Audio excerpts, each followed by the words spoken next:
జిల్లా minority welfare association ప్రార్థనా దళ వ్యవస్థాపకులు రెవరెండ్ డాక్టర్ జి రాజభూషణం 89వ జన్మదిన వేడుకలను ఆయన కుటుంబ సభ్యులు కాకినాడలో ఘనంగా నిర్వహించారు.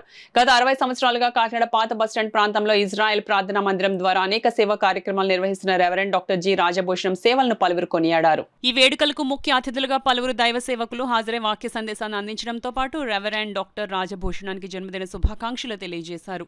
ఈ సందర్భంగా రెవరెండ్ డాక్టర్ జి రాజభూషణం మాట్లాడుతూ గత 60 సంవత్సరాలుగా ఇదే ప్రాంతంలో నివసిస్తూ ప్రభుత్వ ఉద్యోగ పదవి విరమణ అనంతరం ఇజ్రాయెల్ ప్రార్థనా మందిరం ద్వారా అనేక సేవా కార్యక్రమాలు, పేదల అభ్యున్నతికి సంబంధించిన అభివృద్ధి కార్యక్రమాలు చేపట్టానని తెలిపారు. ఈ 89వ పుట్టినరోజుతో 90వ సంవత్సరంలో అడుగుపెడుతున్న తన జీవితం ఎన్నో కష్టాలు, ఆటుపోట్లు ఎదుర్కొన్నప్పటికీ ప్రజల పట్ల నిస్వార్థంగా, న్యాయబద్ధంగా సేవలు అందించిన విజయానికి ప్రతీకగా ఈ ఆనందోత్సవం నిలుస్తుందని అన్నారు. అలాగే ప్రార్థనా దళం అనే గ్రూప్ను ఏర్పాటు చేసి దేవుని కృపతో సేవా మార్గంలో ముందుకు సాగుతున్నామని పేర్కొన్నారు. ఈ కార్యక్రమంలో జిల్లా క్రిస్టియన్ మైనారిటీ వెల్ఫేర్ అసోసియేషన్ సభ్యులు reverend K Isaac, pastor Satya Talari, reverend Swamibabu, bishop CBI Sukumar, A Vijay Kumar, P Prakash Paul, కుటుంబ సభ్యులు, ఇజ్రాయెల్ ప్రార్థనా మందిరం సభ్యులు, పాత బస్టాండ్ ప్రాంతానికి చెందిన పలువురు ప్రముఖులు పాల్గొని వేడుకలను విజయవంతం చేశారు. ఈ దినాల్లో 89 సంవత్సరాల వయసులో చక్కగా తిరుగుతూ ఆయన ఈ సేవా కార్యక్రమాల్లో పాల్గొంటున్నారంటే అది దేవుని యొక్క కేవలం దేవుని యొక్క కృప.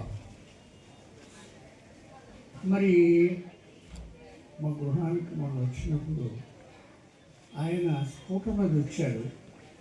స్కూటర్ మీద వచ్చినప్పుడు అడిగాను, స్కూటర్ డ్రైవ్ చేయొద్దండి, ఈ వయసులో మీరు బండి మీద వెళ్ళకూడదు అన్నాను.